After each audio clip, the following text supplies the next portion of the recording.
안녕하십니까. 오늘은 토요일입니다.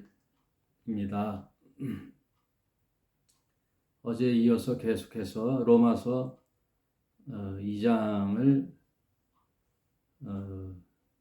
강의하도록 하겠습니다.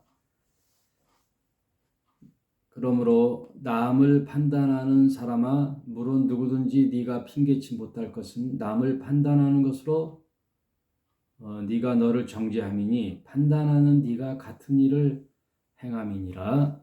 이런 일을 행하는 자에게 하나님의 판단이 진리대로 되는 줄 우리가 아노라. 이런 일을 행하는 자를 판단하고도 같은 일을 행하는 사람아, 네가 하나님을 판단을 피할 줄 생각하느냐. 인간은 누구나 다 차이는 있겠지만 그 내면 깊이 자기는 옳다고 하겠죠. 그러나 다른 면에서 보면은 이제 악한 거죠. 여러 가지 각도로 살펴보면. 그래서 그거에 그 뉴욕 타임즈에도 나왔다 그래요. 한국말 그대로 내로남불이죠. 항상 원래 이게 반대가 돼야 되는데 타인에게는 관대하고 나에게는 철저하고 이렇게 반대가 돼야 이제 수행하거나 도를 쫓는 자들이 그런 화두를 놓고 오랜 시간 묵상하잖아요. 남에게는 관대하고 자신에게는 철저하게 비판하면서 자신을 돌아보는 거죠. 근데 뉴욕 타임즈에도 나왔다는 그 말이 내로남불이죠. 내로남불. 지금 정치 상황도 보면은 똑같아요. 다 다른 당을 비판하지만 다 내로남불이죠. 내로남불이죠. 네.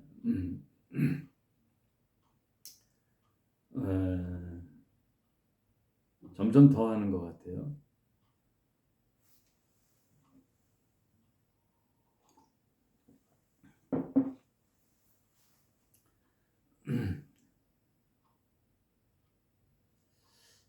이 장에서 이제 바울이 논증하고 싶은 것은 이방인이나 유대인이나 누구나 다 율법을 맡았던 유대인이나 율법이 없었던 이방인들이나 다 하늘 아래 모든 자들이 다 죄인이다라는 걸 논증하고 싶은 거예요. 그래서 바울의 입버릇처럼 계속 뒤따라오는 말이 뭐냐면 유대인에게요 또한 헬라인에게다. 유대인에게도 첫째는 유대인에게요 또한 헬라인에게다. 이렇게 계속 말의 어미에 이게 붙어요.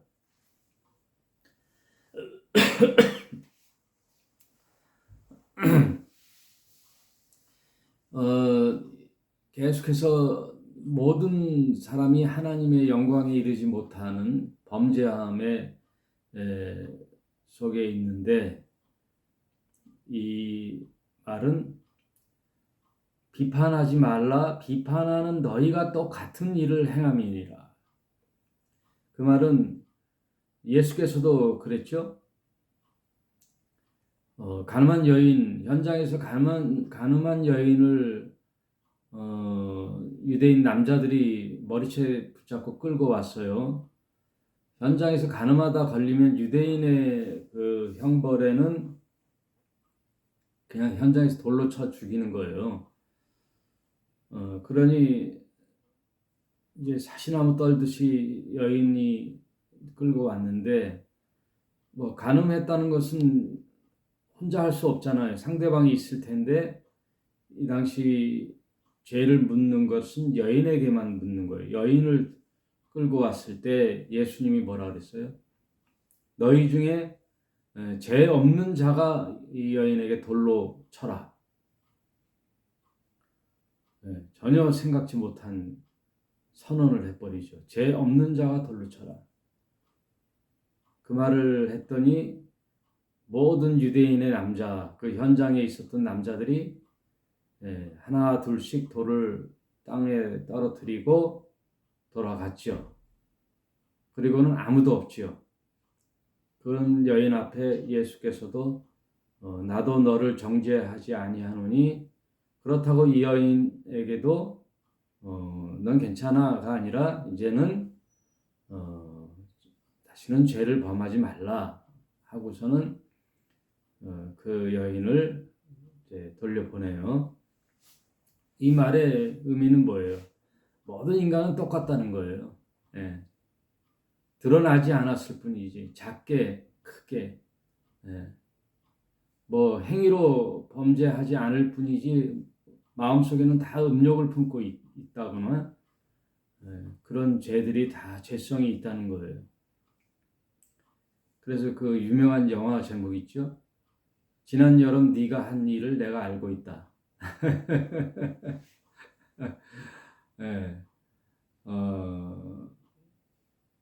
이 세상의 사람들은 다 속이죠. 다 모르게 할 수 있으나 딱 두 명에게는 못하죠. 그것은 자신과 하나님이죠. 자신과 하나님에게는 감출 수가 없죠. 그 자신이란 말은 양심이죠. 양심. 유대인에게는 율법을 줬고 이방인에게는 양심이라는 것이 있는데 그거를 돌이켜 볼 때에는 이 세상에 자유로운 자가 한 명도 없다. 그 얘기를 이제 논중에 나가는 거예요. 2장 7절에 하나님께서는 각 사람에게 그 행한 대로 보응하시되 참고 선을 행하여 영광과 존귀와 썩지 아니함을 구하는 자에게는 영생으로 하시고 오직 당을 지어 진리를 쫓지 아니하고 불의를 쫓는 자에게는 노와 분으로 하시리라. 이 세상에는 중간지대가 없다 그랬잖아요. 선을 행하든지 선을 행하면 참 아름답잖아요. 그래서 선을 행하는 자들과 선을 대항하여 악을 저지르는 자, 두 부류만이 있어요. 그런데 악을 저지르는 자는 당을 지어 진리를 쫓지 아니한다. 당을 짓는단 말이 혼자 하지 않죠. 이런 악한 일들은 항상 세력을 만들어요.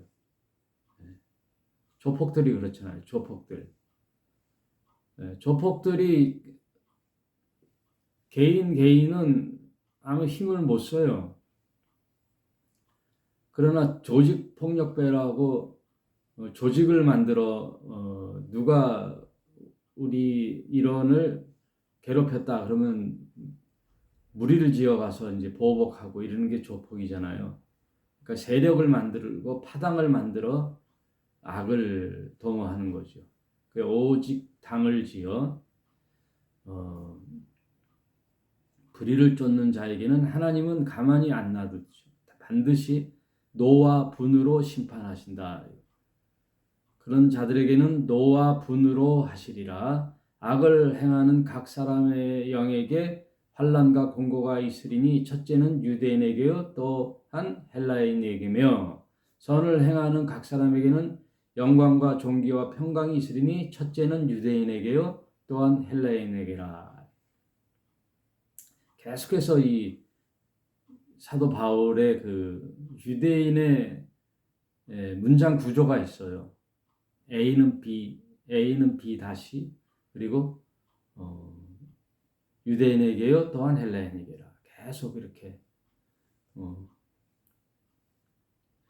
뭐뭐 하지 않기를 원치 아니하노니 이런 부정 플러스 부정 이런 논법. 또 그래서 제가 신학교 때 유대인의 문장 구조라는 책을 사서 봤는데 그 대비법을 쓰고 비유법을 많이 쓰죠. 대유법. 그리고 A는 B, A 다시 1은 B 다시 1 이런 논증식으로 이렇게 유대인의 독특한 문장 구조가 있어요. 그걸 가장 많이 사용하는 자가 뭐 성경을 바울이 제일 많이 이제 기록했으니까 유대인의 문장 구조가 잘 나오죠. 이 지금 로마서를 통해서 바울이 하고 싶은 얘기는 계속 이것은 유대인에게나 헬라에게나 할 것 없이 모든 자들이 하나님 앞에 죄인이다라는 것을 끌고 가려고 계속 논증해 나가는 거예요. 하나님 앞에는 율법을 듣는 자가 의인이 아니요 오직 율법을 행하는 자라야 의롭다 하심을 얻으리니 율법 없는 이방인이 본성으로 율법의 일을 행할 때에는 이 사람은 율법이 없어도 자기가 자기에게 율법이 되나니 이 말은 이제 양심이에요. 15절 이런 일들은 그 양심이 증거하되 그 생각들이 서로 혹은 송사하며 혹은 변명하여 그 마음에 새긴 율법의 행위를 나타내느니라. 고속도로를 쭉 달려가는데 오른쪽에 줄이 쫙 뭐 끝도 없이 보여요. 그런데 다른 차선을 타고 가다 아이고 실수했네 여기 들어가야 되는데 하고 가다가 뭐 들어가는 건 어쩔 수 없는데 일부러 고의로 쫙 남들은 몇십 분을 기다리고 있는데 저 앞에 가서 사이끼기로 싹 끼어 들어가요. 그러면 아주 잘했어요, 잘못했어요. 자기가 얕게 했어요. 세상은 이렇게 살아야 돼 하고 스스로 칭찬해요. 뒷꼭지가 따가워요. 스스로 아 그래 인생은 이렇게 얕게 살아야 돼. 언제 저렇게 기다리고 가 이 바쁜 세상에 하는 자들은 벌써 양심에 화인받은 인간들이고 그나마 뒷꼭지가 이렇게 따갑거나 이제 그러면 그 자들은 양심에 찔리는 거죠. 네. 그게 양심법이죠. 이걸로 양심 이것을 철학적으로 분석하는 사람이 소크라테스예요. 그래서 양심 하나로 소크라테스가 4대 성인이 됐어요.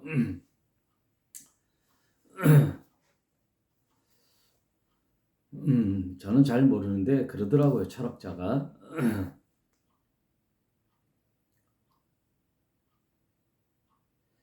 곧 내 복음에 이른 바와 같이 하나님이 예수 그리스도로 말미암아 사람들의 은밀한 것을 심판하시는 그날이라. 세상은 이렇게 진해하고 얕게 사는 자들이 잘 사는 것 같이 보여도 언젠가는 그 심판을 받는다는 거예요. 그래서 제가 잘 쓰는 말은 인생 총량의 법칙이 있거든요. 인생 총량의 법칙. 아무 일 없다고 잘 사는 게 아니라 반드시 그 일에는 보응이 있다. 그 얘기예요. 인생 총량의 법칙. 17절 유대인이라 칭하는 네가 율법을 의지하여 하나님을 자랑하며 율법의 교훈을 받아 하나님의 뜻을 알고 지극히 선한 것을 좋게 여기며 네 율법에 있는 지식과 진리의 규모를 가진 자로서 소경의 길을 인도하는 자요 어둠에 있는 자의 빛이요 어리석은 자의 훈도요 어린아이의 선생이라 스스로 믿었으니 그러면 다른 사람을 가르치는 네가 네 자신을 가르치지 아니하겠느냐? 도적질하지 말라 반포하는 네가 도적질하겠느냐?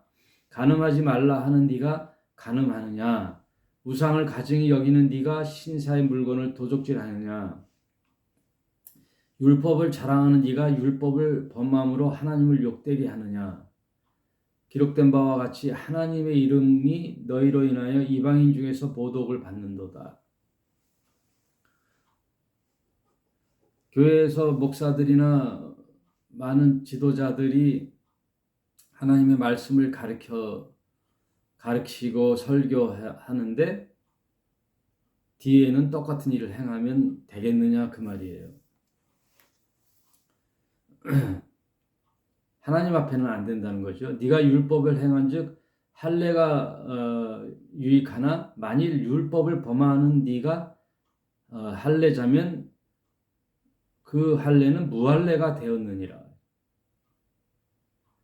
유대인이 할례를 받아 하나님의 선민 백성으로 됐다고 해도 율법을 행하지 않으면 그거는 무할례자와 같다 그 얘기예요. 어려운 게 아니라. 네. 그러니 율법이 주어졌다고 선민 백성이 아니라 혈통으로 선민 백성이 아니라 율법을 행하는 자들이 진정 하나님의 백성이다 그 얘기죠. 네. 그래서 유명한 이제 말이 28절에 나와요. 대저 표면적 유대인이 유대인이 아니요 표면적 육신의 할례가 아니라 오직 이면적 유대인이 유대인이며 할례는 마음에 할지니 신령에 있고 의문에 있지 아니하는 것이라. 그 칭찬이 사람에게서 아니요 다만 하나님에게서니라. 그러니까 겉모습은 유대인이지만 속은 이방인들과 같이 혹은 무할례자들과 같이 악을 행한다면은 그것은 오히려 이방인들은 자신들의 양심에 꺼리끼는 일이지만 율법을 맡았던 유대인들은 하나님을 욕되게 하는 거죠. 자신뿐만 아니라 하나님을 욕되게 하는 거예요. 그래서 교회가 아들에게 세습하는 목사들은 가업이 장사나 사업을 해서 번창한 가업이 아니잖아요. 그 가업을 승계한다는 것은 세상에서도 오랜 전통 속에 가업을 잇는 것은 되게 칭찬받잖아요. 그러나 대기업이나 큰 기업에 세습하는 것도 질타를 받는데 하물며 종교기관인 교회가 자신의 아들에게 세습을 했다? 그것은 개인적인 질타와 욕을 먹는 게 아니라 하나님을 욕되게 하는 거죠. 하나님 영광을 가리는 거잖아요. 교회가 본인의 교회는 뭐 성도들이 우리 목사님 했으니 뭐 눈과 귀를 가려서 뭐 자기 교회뿐이 안 보이겠지요. 자기 교회 목사님. 그래서 저 친한 장로님 한 분이 그 교회 안수 집사를 잘 안다는데 아무리 뭐 다른 교회 다른 목사 살펴봐도 그 아들 목사만한 인물이 없다 이 얘기예요. 없다는 거예요. 훌륭해 보이죠. 네? 어릴 때부터 보고 계속 봤는데 훌륭해 보이죠. 네. 그 훌륭해서 세우는 게 아니라 오히려 아버지의 기득권으로 큰 대형 교회가 됐으면 아들 입장에서는 아버지의 사랑은 내가 알겠으나 저는 그 짐을 질 수 없고 제 자존심이 허락지를 않아요. 저는 내 스스로 개척해서 하나님의 도우심으로 교회를 해보겠습니다. 크든 작든 그게 자식이죠. 우사인 볼트가 역대 육상 역사 이래 우사인 볼트 같은 신체적 피지컬과 순발력, 테크닉이 완벽한 육상 선수가 없죠. 그런 선수가 출발선에서 움찔해서 스타트에 공평하지 않으면 탈락이에요. 탈락. 그 100m 출발선에 자 레디 하면은 준비하잖아요. 그때 0. 몇 초라도 빨리 가려고 움찔하면 탈락이라니까요. 공정한 출발이 아니기 때문에. 공정한 출발이 아니기 때문에 탈락하는 세상 규칙에도 어긋나는 그 내로남불이죠. 이게 전형적인 내로남불이죠. 오히려 자식이 또 후계자를 탐내면 아버지가 시골에 올라와서 그 지하 임대해서 교회를 개척해서 했던 그 시절을 얘기하며 그걸 봐왔을 거 아니에요. 그 교회는 무슨 시골에서 자기가 자랐던 교회의 종탑, 허름한 종탑을 교회 본당 강대상 옆에다 해놨어요. 더 이상 그 교회는 얘기하고 싶지가 않아요. 오직 이면적 유대인이 유대인이며 할례는 마음에 할지니 마음에 하는 거예요.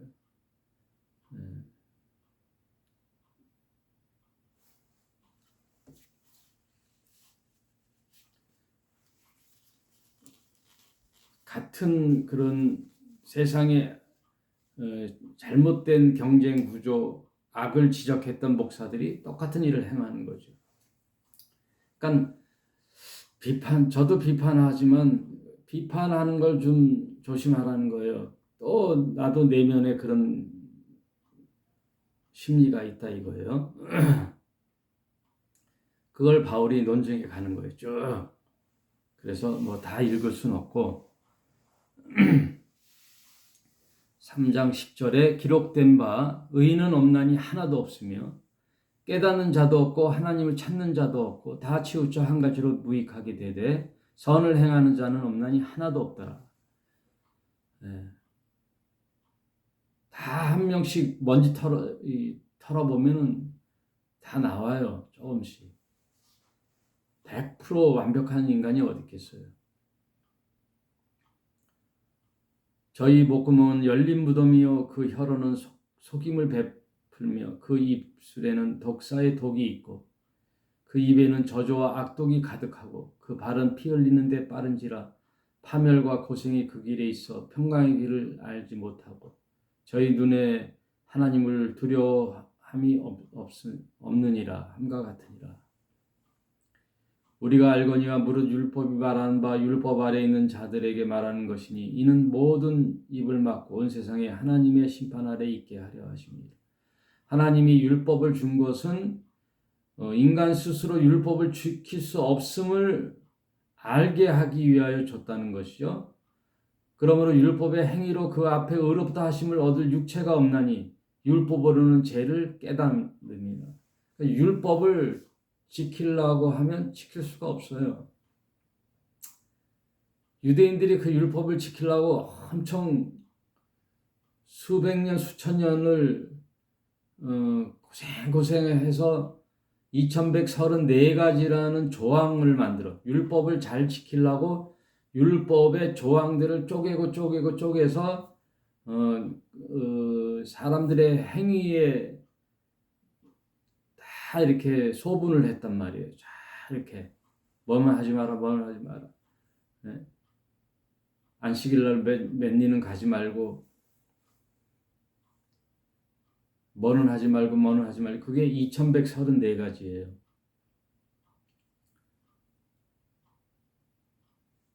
그것은 왜 그랬느냐? 율법을 지킬 육체가 없고 의롭다함을 얻을 육체가 없으므로 율법으로는 죄를 깨달습니다. 인간 스스로 할 수 없음을 깨닫게 하고 그 율법으로 안 되는 자들이 누구에게로 가느냐? 하나님께로 나아가는 길을 제시하는 수단으로 율법을 줬다 그 얘기예요. 이제는 율법에 한 의가 나타났으니 율법과 선지자들의 증거를 받는 것이라. 그 율법과 선지자들의 증거를 받은 자가 누구냐? 곧 예수 그리스도를 믿음으로 말미암아 모든 믿는 자에게 미치는 하나님의 의인이 차별이 없느니라. 차별이 없다는 것은 이제 유대인에게 염두에 두고 하는 거죠. 유대인의 하나님만이 아니다 이거예요. 이렇게 율법을 준 것은 모든 믿는 자에게 하나님에게 나아가는 길. 그래서 하나님이 베풀어 주시는 그 아들 예수 그리스도의 십자가의 죽으심으로 인하여 그걸 믿음으로 말미암아 모든 자에게 하나님의 은혜가 공평하게 베풀어지는 십자가의 은혜, 그걸로 이게 논증해 나가는 거예요. 그래서 바울의 캐리그마는 예수 그리스도의 십자가의 죽으심과 부활이 있거든요. 그래서 바울의 전체 신학은요, 중보자예요. 중보자. 여기서 이제 대한민국의 개신교가 이렇게 나눠져요. 기독교 장로회, 예수교 장로회. 그래서 한신대학교를 중심으로 한 기독교 장로회, 그리고 총신대나 장로회 신대를 중심으로 한 예장 합동 통합. 여기는 기장 이렇게 나눠지죠. 기독교 장로회, 예수교 장로회. 근데 예수교 장로회의 그 교리의 중심을 보면은 예수 그리스도의 중보자예요. 중보자 예수님을 의지해서 구원받는 거거든요. 바울의 논증이 많죠. 그래서 행위보다도 예수 그리스도를 믿는 종교성에 많이 치우쳤어요. 그러니까 예배, 전도, 기도, 예전, 성례, 이런 헌금, 또 봉사, 이런 일들, 그러니까 예전에 치우쳐 있어요. 그러니까 종교적 행위, 예배. 그래서 교회에 가서 예배에 참석해서 한 주간에 있었던 율법을 범한 인간들이, 신자들이 와서 하나님 앞에 용서를 비는 회개와 그 예배에 참여함으로 그 용서받는 그 종교적 행위, 여기에 많이 강조돼. 제 나름대로의 해석이에요. 그런데 기독교 장로회는 바울의 신학의 논증보다도 예수의 삶에 초점이 맞춰 있어요.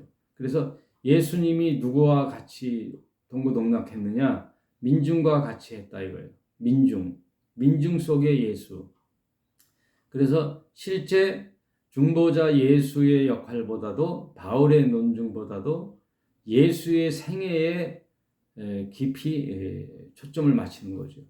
그래서 각자 예수의 삶을 따라가는, 민중 속의 예수처럼 삶을 지향하는 쪽에 초점을 맞춰 두고 있어요.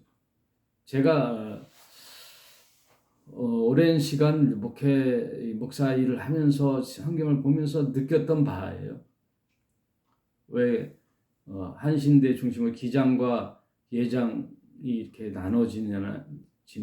그래서 예장 쪽에서는 이제 한신대 신학을 자유주의 신학이라 그래가지고 듣지도 배우지도 말라고 하거든요. 신학교, 보수주의 신학교에서 공부할 때 보면 한신대 자유주의 신학의 책은 읽지도 말라고 하거든요. 그런데 제가 이렇게 통합적으로 볼 때는 그걸 얘기하고 있어요. 마치 불교에서도 보면은, 불교도 대승불교가 있고 소승불교가 있거든요. 근데 우리나라에 들어오는 불교의 뿌리는 대승불교죠. 그래서 대승불교도 부처가 하나의 구원에 이르는 중보자로 보는 거예요. 중보자. 그래서 부처를 상을 만들어요.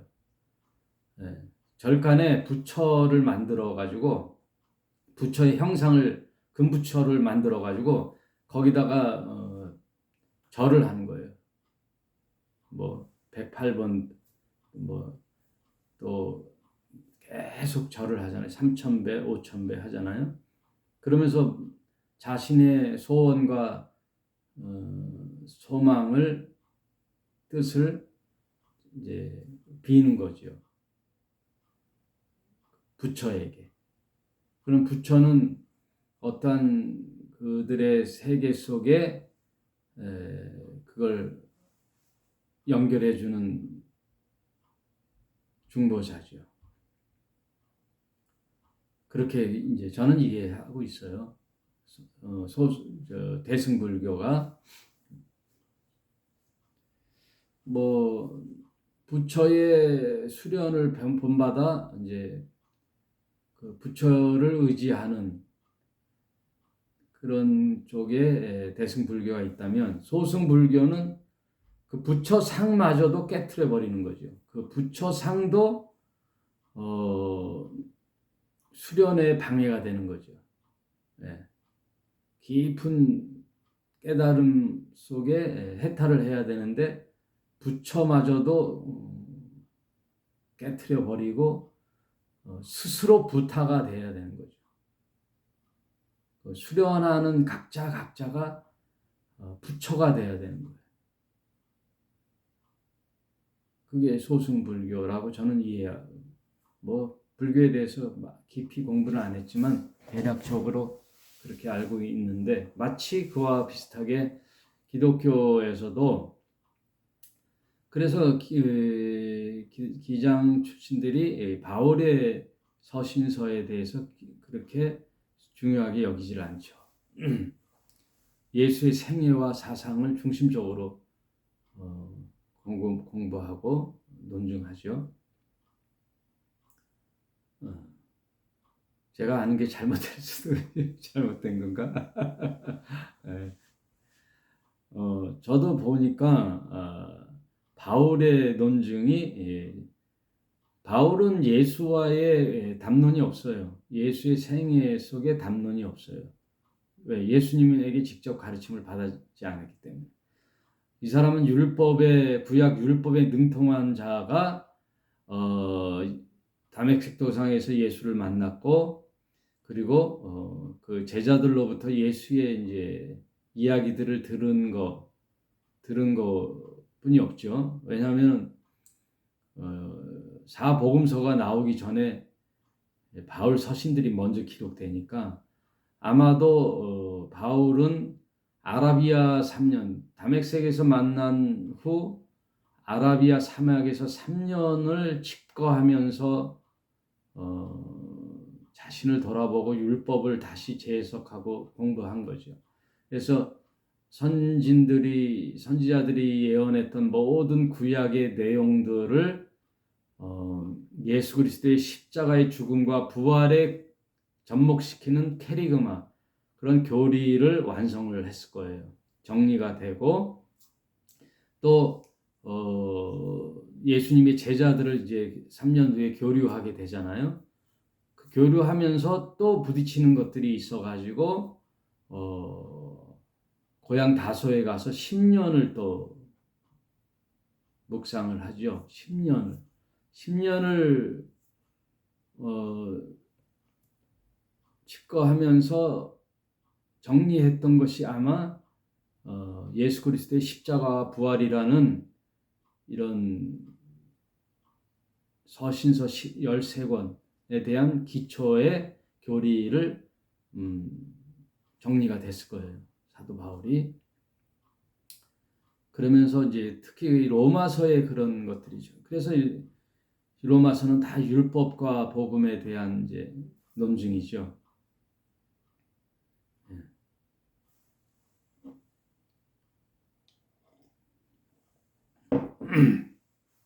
그래서 여러분, 성경을 제가 말씀드리고 싶은 거는 어느 한 부분만으로 성경을 해석하면 안 되고 통전적으로 해석해야 돼요.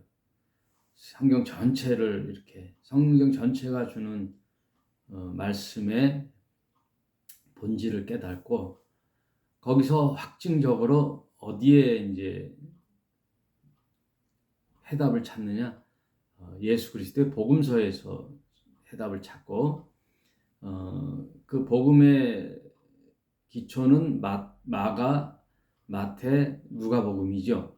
그 복음이 또 AD 70년 예루살렘 성전이 무너지고 난 후에 기록된 요한복음이 그래서 가장 나중에 신약 성경 어떤 학자는 요한계시록보다 더 나중에 그 요한복음이 모든 성경을 집대성해서 압축해서 결과물로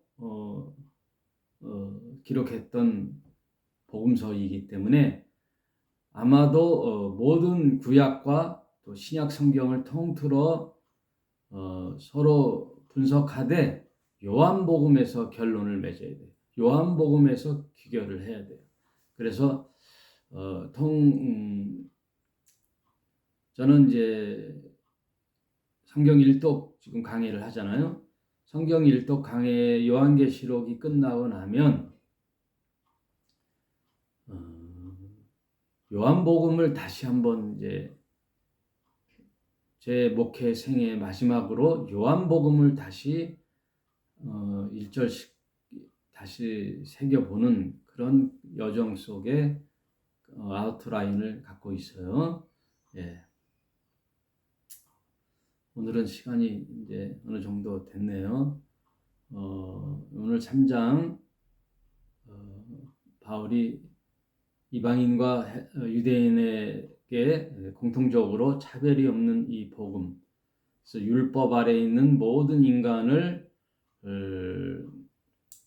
죄 아래 놓고 죄를 깨닫게 하는 수단이요. 그런 인간들에게 살 길이 있는데 그 길은 예수 그리스도를 믿음으로 그것은 하나님의 의로 귀결되는 그 논증을 살펴보았습니다. 여러분 오늘은 여기까지 하겠습니다. 감사합니다.